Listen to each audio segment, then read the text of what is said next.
Welcome, everyone. This is the Heart Psychological Services podcast. My name is Cyrene, and this is Amrita. Today, we will be your hosts, and we'll be talking about the heavy mass, discovering the neurodivergent population, also known as the adult autism population in Malaysia. And today, we will be your hosts, where we talk about this group of people where they think that they are often misunderstood, and like everybody has a rule book except them. So we will be diving into the world of adult autism today with our special guest, Dr. Akif. So, Dr. Akif Basri is a Taylor's University lecturer and also a clinical psychologist. So please tell us more about the man behind the face, Dr. Akif. Thank you very much, Amrita and Cyrene, for having me here. It's such an honor to be in this HBS podcast for the first time, actually. I joined Taylor's, I think, around 10 months ago. Prior to that, I was doing a PhD and also working as a research assistant. My PhD was about autism, basically designing social skills interventions using virtual reality. I like to integrate, some tech stuff into therapy. I don't like to, maybe it's my personality, I just like to follow the normal thing. I just like to try to be a bit innovative here and there. So that was my PhD. Prior to that, I was a full-time clinical psychologist as a resident in an early intervention center, focusing on autism children and adolescents. Before that, I was doing my master's in clinical psychology. And before that, I was doing another master's in developmental psychology. Wow.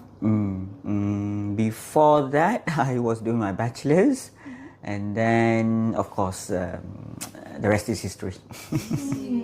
So, Dr. Akif, tell us, what is your favorite part about the job, about psychology, maybe your inspiration behind your PhD?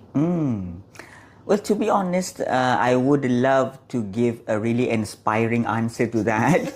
But actually, it started just because I watched a movie. Oh. Yeah, a movie called Beautiful Mind. About a person, I think it was Russell Crowe, acting as someone who had schizophrenia, but won the Nobel Prize. And one of the most insightful things, sorry, I gathered through that movie was that until the end he could still see the hallucinations, but the differentiating point was that when he finally had insight that those were hallucinations rather than what was real. So it was mind-blogging to me. So I just had to get into this field, even though at that time this wasn't a popular field like it is today. It was very unpopular, especially for a guy. During that time, it was like, people taking psychology or counseling, like feminine nature, and usually not males. Okay? But I think I just followed what I wanted to do. I wasn't good enough to be a psychiatrist because I'm not a very medical person. So I think the best route for me was going to psychology and then clinical psychology. So it started there. But if you ask me what's the best part, I think it's really, I think we learn a lot from our clients. We grow together with them in the journey. It's not really about we are providing therapy, so we're like on, just they are growing themselves. I think we as a person, we also get to know ourselves more. We have more self-awareness through the dynamics of transference, counter-transference. We grow as a person. And ultimately, I think my real passion is actually teaching. So being a teacher or a lecturer in this field is the combination of, I think, what helps me, what's the best of my passion. Yeah. So you get to join both your worlds together. Yep. Yeah, I love it. So there's one message you have for our audience, it would be to follow your heart. I would say yes, but then again, also be aware of the work job opportunities out there. Okay, you guys have heard it from the man. Yeah, the realism of it all. Also wanted to know, like, why autism? Good question. I also would like to give a very inspirational answer to that, but unfortunately, it's just because after I graduated, my first experience as an early clinical psychologist was at an early intervention center. So most of the pool of the what we call their students, or sometimes we call them clients, are those having neurodevelopmental disorders, autism, ADHD, the learning difficulties, the developmental delays. So my first 5 years of my experience being a clinical psychologist was working with parents, trying to help them understand their children, working with adolescents and young adults growing up with neurodiversity. So I think it just grew on from there. Just that my first early experience of becoming a clinical psychologist was at that kind of, this is the kind of population that I work with. So then what about like adult autism? I think one thing that we need to be more aware of is the system in our country. We have much more support for children and adolescents with autism rather than adults.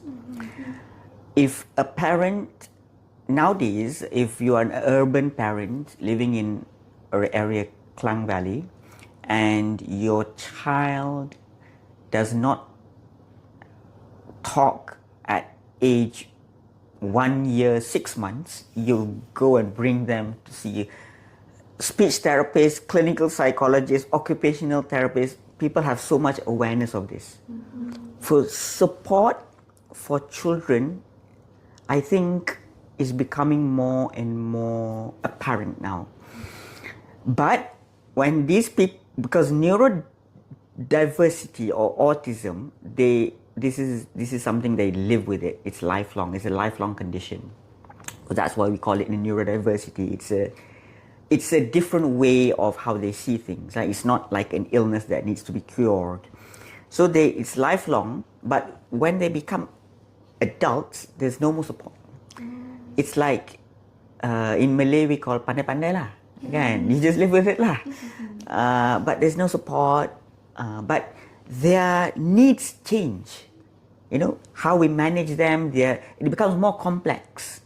So I think that's why I grew up to understand this is a gap we need to address. So that is why I ventured a lot into adult with autism.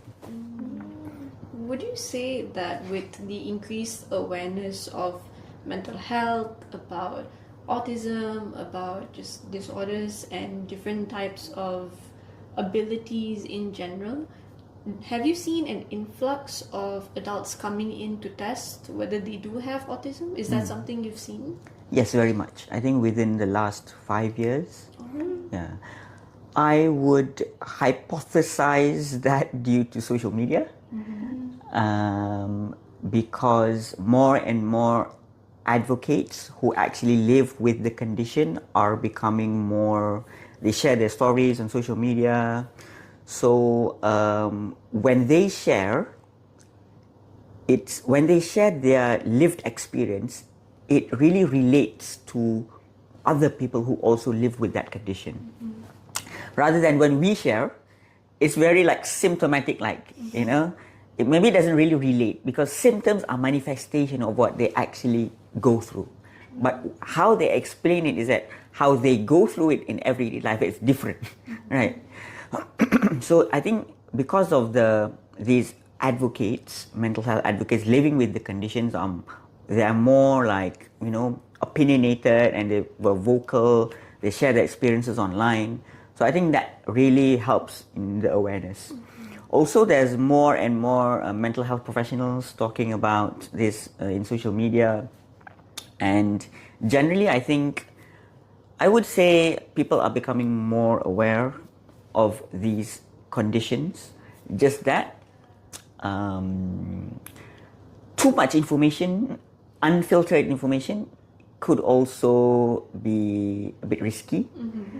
So because there's an influx of information out there in social media, we don't know who's right, who's wrong, what needs to be filtered. So I think awareness is good, but just that we need to double check with professionals. Yeah, that's true. I mean, when it comes to social media, if someone just says, oh, like, you know, A is A, B is B, you just sort of like believe it, Yeah. especially when they have a huge following. And True. I can see people just being like, oh, I relate to that, probably true. So how would you say, in terms of other than social media, right, like in Malaysian culture itself, we are so diverse in itself and we all behave differently, we all have a sort of belief system. How do you think that sort of impacts these neurodiverse group and how they manifest their own experiences? Oh, that's a very interesting question. That is one of the things that I actually conducted my research about. Okay, so culture actually really has an influence on how we see autism. Okay, so there's research saying that in individualistic cultures, autism gets less pressure to socialize rather than collectivistic cultures like our culture. For example, we emphasize a lot on family gatherings, right? For example, when our grandma comes to our house, can we stay in our room and not greet them? We cannot do that in our culture, right? Right. So there's the pressure of having to socialize in collectivist cultures like ours. So that added pressure due to the cultural expectation makes these autism young adults being more pressured that they have to be consistent with the norms, because then the mother will come, the father will come, why are you not coming down, why are you not greeting, why are you not making small talk, right? In comparison to individualistic cultures, even if they're not at home during family gatherings, it could be seen as a norm. So there's less expectation and pressure for them to really socialize. So answering your question, yes, cultural diversity really plays a role in the manifestation of the symptoms actually. So, as an extension of that, if we're going by culture, does that also mean that, let's say, in individualistic cultures, it would be easier to miss someone who might have autism or to not recognize that someone might have autism, whereas in collectivistic cultures, it might be more apparent? In the social context, maybe yes. But also autism is not just about social communication difficulties. It's also about restricted repetitive interests. So on that part, maybe that doesn't differ much in terms of individualistic or collectivistic cultures. So that one maybe could, I'm not sure how it impacts between the cultures, but in terms of social, how we view socialization, I would say yes. That's interesting because I've also seen people talking a lot about like this term called masking, especially when it comes to adults. So how, in terms of being Malaysians itself, right, how could masking actually be very apparent? Yeah. So actually we all mask to a certain degree, right? Masking is trying to portray a different version of ourselves to meet the societal expectations, something like that. But our masking is not too challenging. We mask maybe when we need to be polite, we are in a social group that we're not used to, so we in a way we try to get along, right? It isn't so difficult. It's quite something we do every day without even noticing. But for people with autism, they need to mask at a greater degree, because if they don't, people would see them as awkward, as weird, as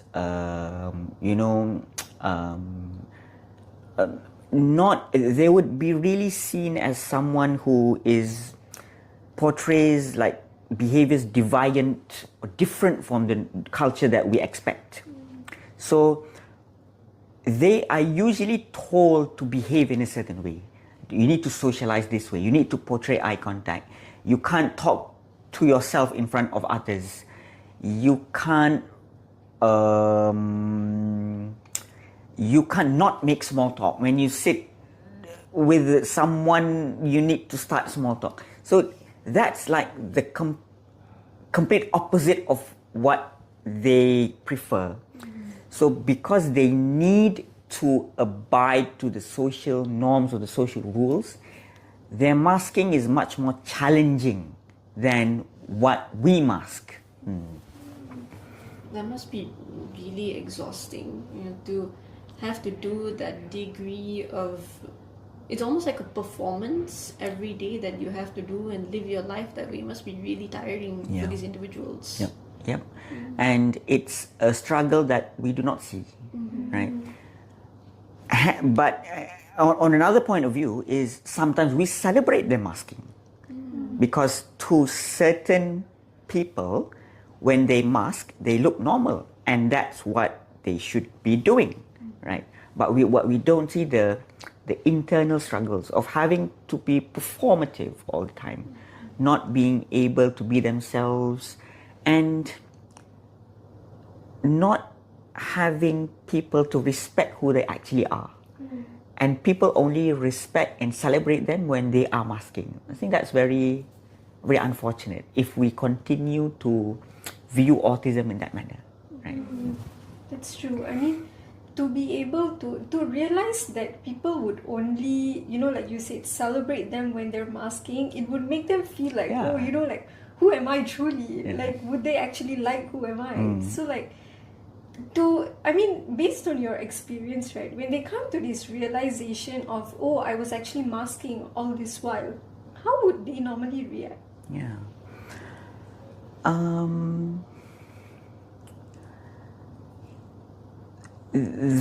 I think there's a few phases. Some of them would feel relieved actually to get a diagnosis, to actually know that there's not something wrong with them. It's just autism viewed as neurodiversity is they just view things differently. But for some of them to get that realization that they are really different, that no matter how hard they try, they're just not like what the majority of people are. So sometimes it crushes them.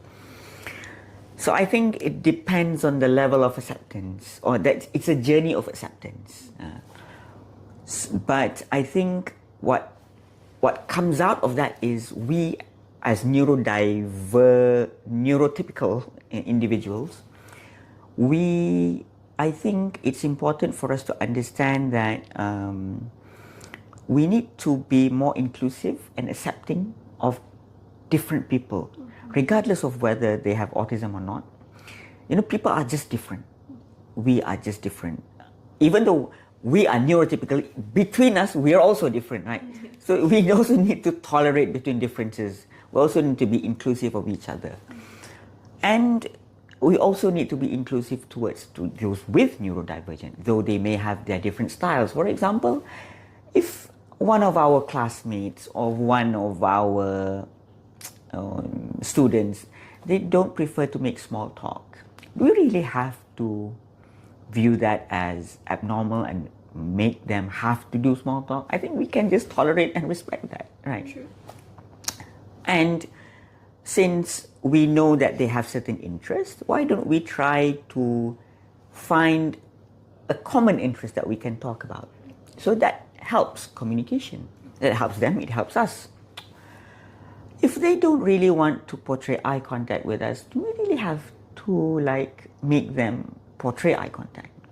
Can't we be the one to tolerate and say, it's okay if you don't want to portray eye contact, it's okay, we can still communicate without portraying eye contact.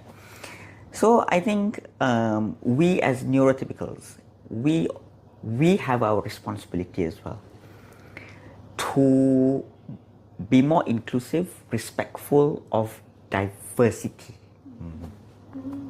So it's about really valuing not just tolerance, but it sounds like what you're describing is also like a compromise as well. That there's no superior, like neurotypicals are not superior in any way. It's just different ways of being and different ways of seeing things. Yeah, exactly. Yeah, I think gone are the days where we view autism as an illness. In fact, if we see the history of autism, it was once seen as schizophrenia, an illness that needs to be cured.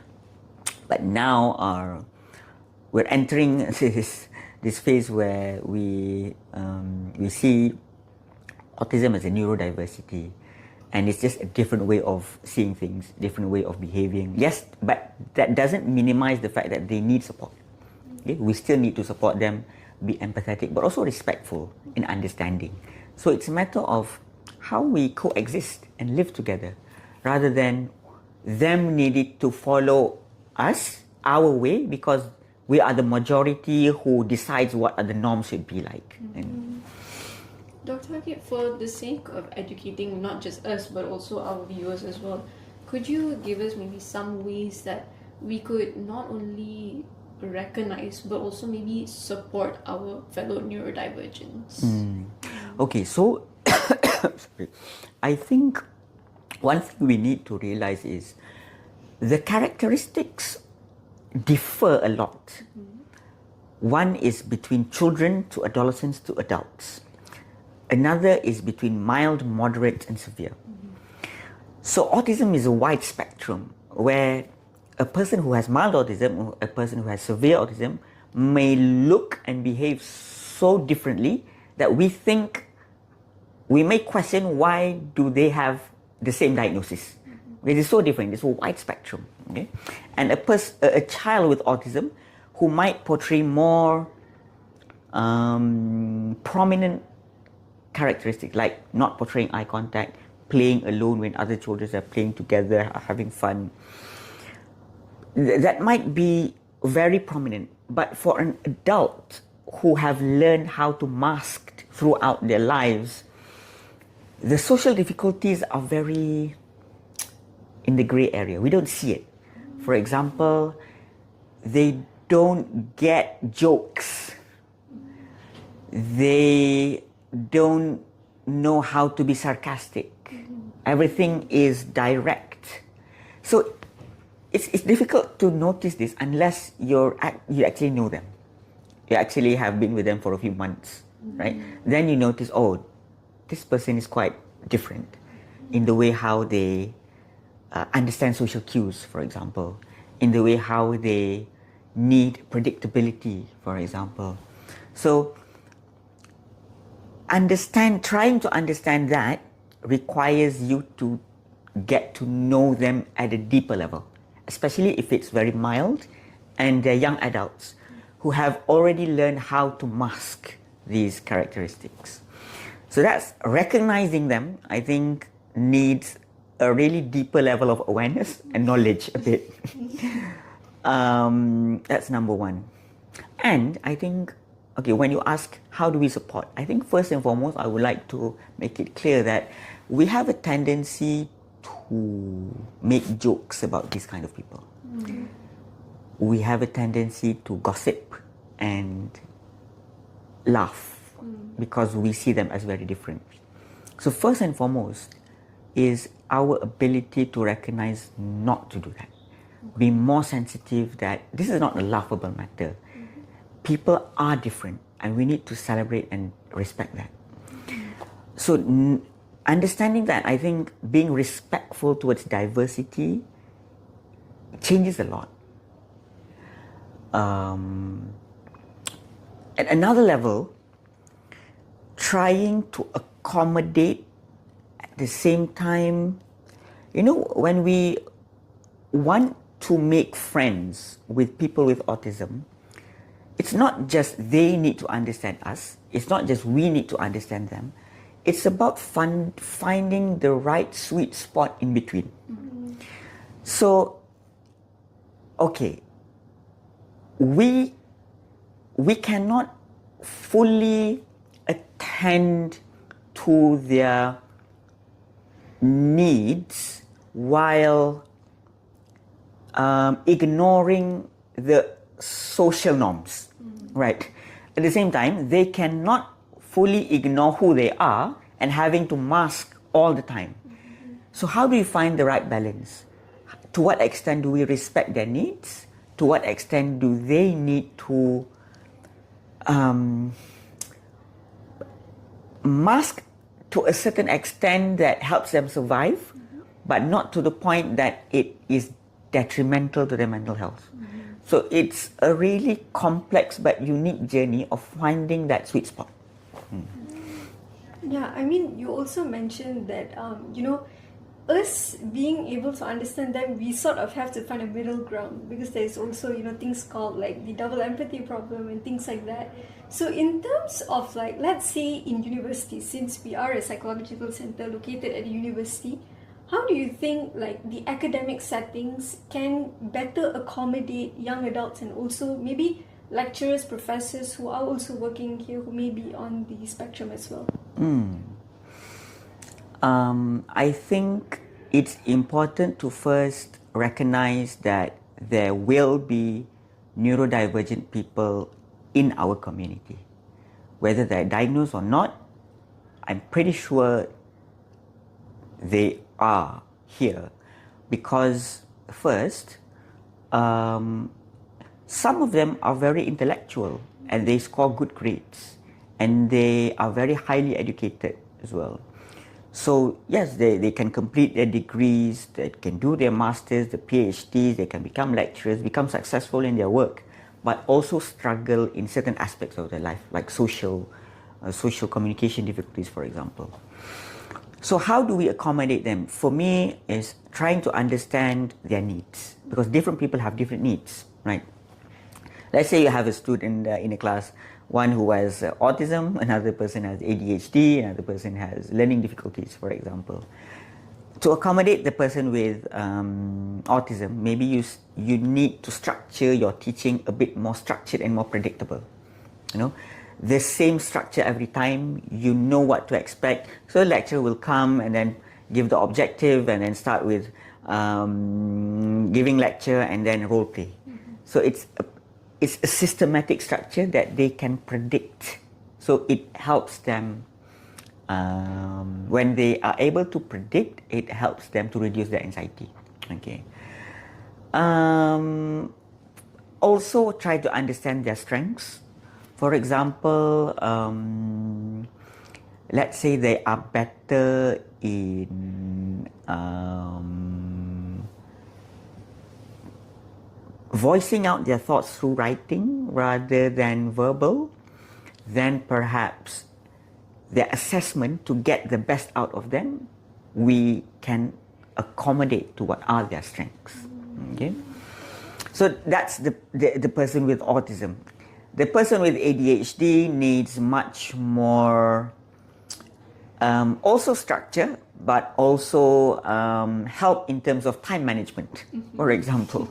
So you realize this student is always late, not 5 minutes late, not 10 minutes late, but 1 hour late. And it's a consistent pattern, right? So how do you deal with that? Frequent reminders, help them have external reminders, because their executive functioning can't give them the reminders, the automatic reminders. So they need to have their own alarms, schedules.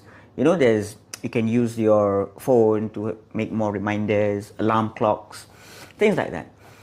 For the person with learning difficulties, perhaps try to help them understand through, if they're good in pictures or pictorial prompts rather than a long essay. So perhaps that would accommodate their learning. So yes, it comes at more work for us, more planning, more effort. But I think that's the way to go in this world right now, where we want to live in inclusivity. I think we need to be prepared for more work to help everyone get same access and opportunities for learning and education. See, that's a very nice sentiment when you think about it, because in a terms, it's like collaborative community, you know. And also I wanted to know, like, in terms of other than educational spaces, right? Let's say for families out there who sometimes they may realize that, you know, maybe they're adult kids or maybe relatives who are already adults, they may be a bit different than others. Some may also have the awareness, but some also may not. How can they accommodate their space for them? I think because I'm in my personal life, I also try to bridge between family members who have autism and those who do not. Okay, so but I think the position of this person trying to bridge is crucial, because number one is we are in the social circle of understanding psychology, but others out there are not. And we cannot expect everyone to have that same level of awareness. They learn different things, you know, they're just not psychologically minded. Yes, they need education, they need some time to reflect and understand diversity and all. But at the same time, we need to be realistic and not expecting that everyone should understand and everyone should accommodate. So there needs to be this middle person who tries to bridge between these two. For example, let's say a parent with autism, right? So they know that their child or children do not like having to have family gatherings. In Malay culture, we need to shake hands and then we need to kiss the hand, and then all these aunties and uncles will bombard you with questions. So they hate that, right? How's your school? How's your teachers? How's your life? They hate that. Okay, so they will want to avoid those situations, right? So okay, understandably so, but as a parent, you can try talk to your children. What is the best that you can do? Can you shake hands with one person or two person or three person? Can you answer one question, two question, three questions? They say, I can answer three questions and I want to go. Okay, make that deal. Okay, so that's the best that they can do, and they are willing to do that, right? So you make that decision together, so that shared autonomy.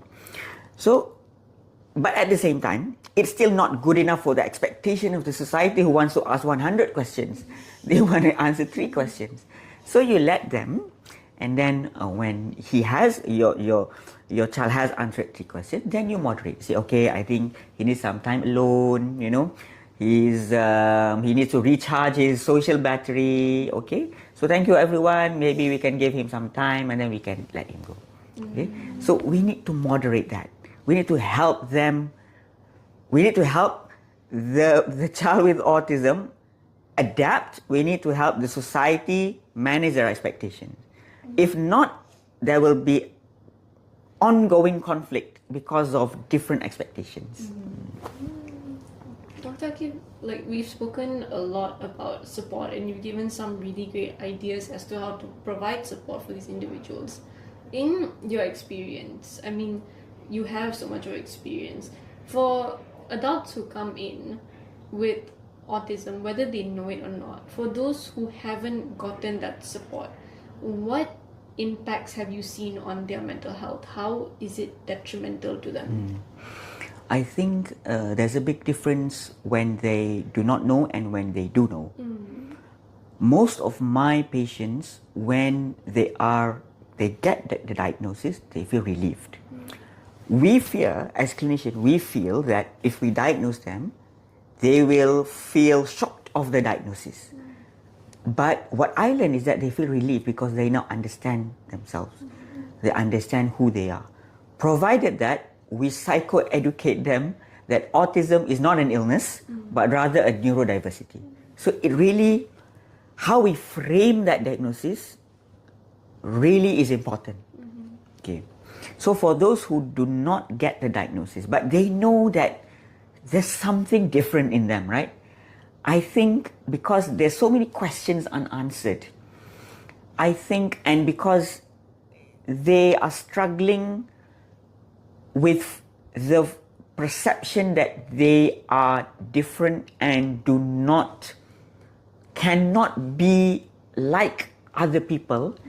They have very poor self-esteem. You can imagine how many times they have been rejected when they want to make friends, when they want to pursue romantic relationships, for example. How the constant rejection has influenced their self-worth. You can imagine, right? So they usually, when they come, it is accompanied with depression and anxiety and low self-worth and a lot of other complicated psychological conditions. But when they finally do understand themselves, I think it's a huge door for new opportunities. So, I mean, yeah, I can see that, you know, when you said that when they feel relieved, it does open a door for them. Meanwhile, you know, for some, would you say that giving them a label, for some people, they would react differently? It's a good question. I think depends on how they perceive the label, which is coming back to my point, how we frame and psychoeducate them on what is autism, what is neurodiversity. That makes a huge difference, because I would say yes, there is a stigma towards being diagnosed for the layman who has, and for of course the society, they still there's still a certain stigma towards having a diagnosis, even though it's becoming more and more destigmatized. But we can't deny the fact that there's still some level of stigma. So I think, yes, I think when a person gets diagnosed, they go through a journey of a few phases. Number one is being quite in denial. They might question, is this psychologist really doing the right thing, you know? This is a trainee clinical psychologist or more. Are they doing the assessment correct, you know? They go through that stage of denial. They may also be angry because how come they didn't know this earlier? They may have certain levels of depression, but it's a journey towards acceptance and understanding. And that's a common phase to go through. So yes, there might be a lot of different emotions that they might go through, but it's important for them to be more self-aware and to have more self-acceptance. Based on your own experience, you said that, you know, you have experience with meeting all these people, and as they go through the phases, right, do you see some of them just, you know, from denial straight away, they just accept it? Or is it sometimes longer for some people compared to others? I think it depends on their social support.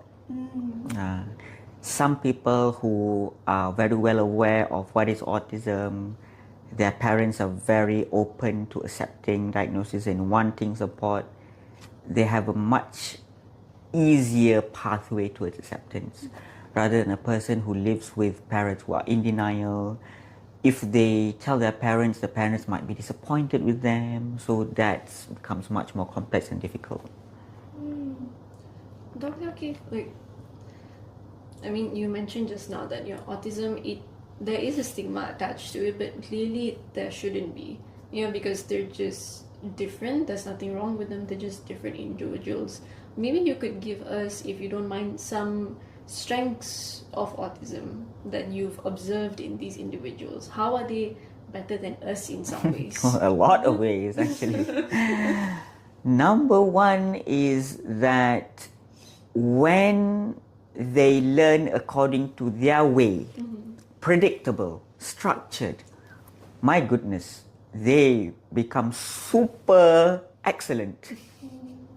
And we find it hard to compete. But when it's not their way, they can become super down. And it's like the total opposite of what they can actually do. I think one very important cognitive pattern is what we call the systems thinking. they can see patterns in things that we do not see. They see structures in things that we do not see. So when they see patterns, for things that require patterns, they become excellent. For example, things like coding. Coding has its own pattern that we cannot make sense of. Especially me, I cannot make sense of what is coding. But they see patterns that become so good and so ingrained in it that they can make their own codes. They can come up with their own theories, concepts. They can be more innovative than us. We have interests, but we don't have the restricted interest. We have interest in a lot of things, but it's basically on the surface. And even if we do go deep, it's just deep to this level. But they have very limited interest, but they go very, very deep. So when they know something, they really know it, you cannot debate with them with what they know. They really know it. But it's just that they know very limited things, but when they know, they really know. So imagine them getting to, for example, work within the passion that they are passionate in. How good can they be? They can be much better. So I think it's actually complementary. We need this kind of people in this world who are really good at what they do and knows nothing about everything else. But so what? They're good in what they do, right? So I think it's complementary. We need them, but neurotypicals also have their own strengths. So it's just a matter of how we accommodate to people's strengths and how we utilize and put people in the most in the position that they can be the best out of themselves. Yeah, I mean, to be able to, even though neurodivergence, some people see it as, very different. I mean, their brains just work differently, and we all have our own brains, and the way we operate are also different, right? So like, let's say if someone out there is watching right now and they sort of feel connected to everything that you're sharing, right? So what would you say to them? I would say that first, being different is not an illness. It's okay to be different. God made us this way. And we all have our strengths and weaknesses. So I would say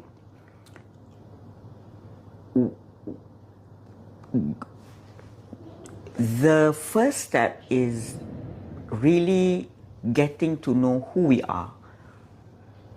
What is our interest?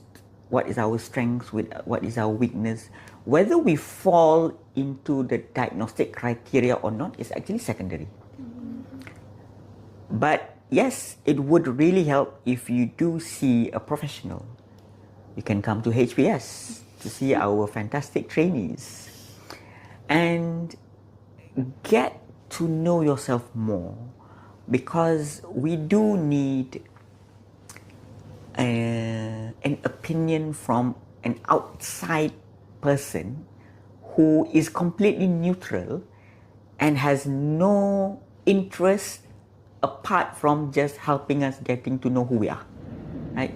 It's a very valuable position to be in, to have someone, a professional, who is completely neutral, not judgmental, just trying to help you understand who you are.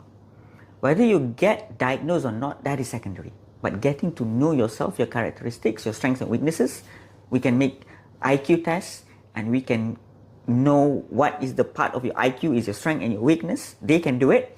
So come not only to SPS, but any professional to get to know yourself better. Other than, seeking professional help, what do you think they can sort of help with cope whatever they're going through right now? do what you feel cope with how you feel comfortable doing it. For example, okay, we professionals, we are sometimes very rigid in our techniques. For example, okay? How to cope when you are having social anxiety, deep breathing, right? That's what we will teach any of our clients, which is evidence based and 100% helpful. Okay, but for people who are actually living with that, sometimes they do not have time to do deep breathing, and even if they do, because they live with it, they will ask, "Do you want me to do deep breathing my whole life? Like every single time, every single minute?" Yes, it will help, but then what? The anxiety is still there. I still feel isolated. I don't feel connected. What do I do? But sometimes they have their own mechanisms. Like they don't like sounds, so they wear the headphones, right? So that they can keep calm in the old world, not be too overwhelmed. So let it be. Use that. That helps you. If giving eye contact is not comfortable, then maybe you can look at other places. Like one of my former clients told me, they look at the eyebrows. So people do not know that they are not looking at their eyes, because it's pretty much the same location. Okay? So that was a fantastic idea. I cannot look at people's eyes, but I look at the eyebrows. But they don't know. They think I'm looking at the eyes. So my goodness, they come up with so fantastic, unique ideas that we cannot even think of. So I think as therapists, sometimes we need to be less rigid on the techniques, but understand the objective of that technique, and discuss it with the clients who actually live with it. How can you achieve this by doing it your way? What do you think helps for you? So I think, but that still, you need to discuss, because it's a collaborative journey between a person who needs help and a professional who wants to help. So it's a matter of understanding, like I said, finding that sweet spot in between. You've brought up so many strengths of these individuals, so many things that they are good at and all the potential that they have. But unfortunately, there is still that stigma that is associated with the term autism or with a diagnosis. If there's any message or anything that you could say to, let's say, parents whose child has received this diagnosis, or educators of children with this diagnosis, what would that be? A message to them. I think what I want to everyone to understand is when we say the word autism, I think we still imagine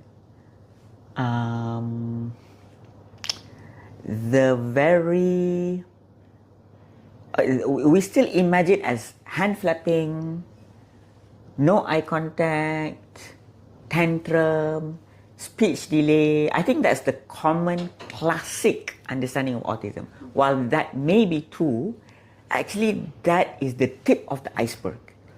It's actually a lot to do with recognizing patterns, needing a safe space, needing to be understood, needing to be respected in the way you prefer how to socialize.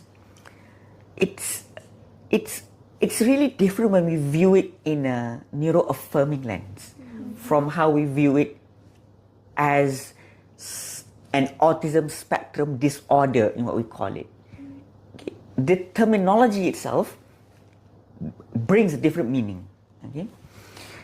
So I think my message to anyone out there who are living with autism or are parents living with autism, I think it's important for us to accept and understand that in everything that happens in life, there is a meaning. And throughout this journey of living with that condition or taking care of someone with that condition, there's a meaning behind it. And it's a journey of understanding each other. But at the same time, we can only do our best. And it's okay to make mistakes along the way. And don't be too hard on yourself if you do make mistakes. And in the end, I think it's what we want to do is what is the best that we can do to help the person with autism be the best version of themselves. And it's a journey of understanding that. It's not, there's no like complete manual on how to do that. It's a journey of trying to figure that out. That is a very hopeful note to leave it on. I think it'll be appreciated by not just children or adults or individuals with autism, but also everyone around them who just wants to know how to best care and support and love these individuals, because there's so much to love and there's so many good things about them and they have so many strengths. Thank you, Dr. Akif. Pleasure. So, do you have any last words for our viewers out there who are very keen to learn about the neurodivergence of the adult community today? You can come to Taylor University and register for our Masters of Clinical Psychology program. You can also come to Heart Psychological Services and meet with these young, excellent trainees who are so passionate in getting the hours. I mean, trying to help you. So, on a more serious note, I think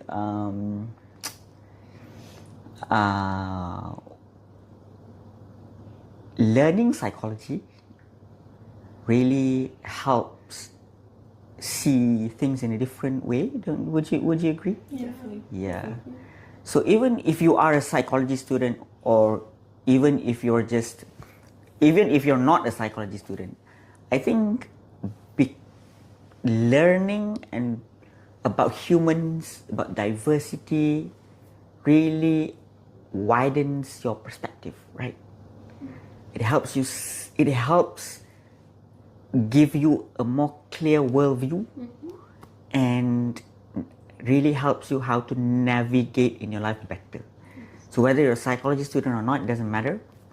I think let's just all be more self-aware of who we are and be more inclusive towards accepting and tolerating towards other people. That's a good note that we should leave today's podcast on. And also, thank you so much to Dr. Akif for being able to join us and have this very insightful and also very good conversation, the conversation that needs to be had. And to our listeners out there, we really hope that this sorts of gives you clarity and helps you to be even more aware to how you can be there for people who are always needing help. And also, if you yourself are watching and maybe you resonate with everything that we've discussed, seeking help to help yourself give clarity, that is something that you should not be ashamed of. And that is also a form of self-care. You get to know yourself a bit better.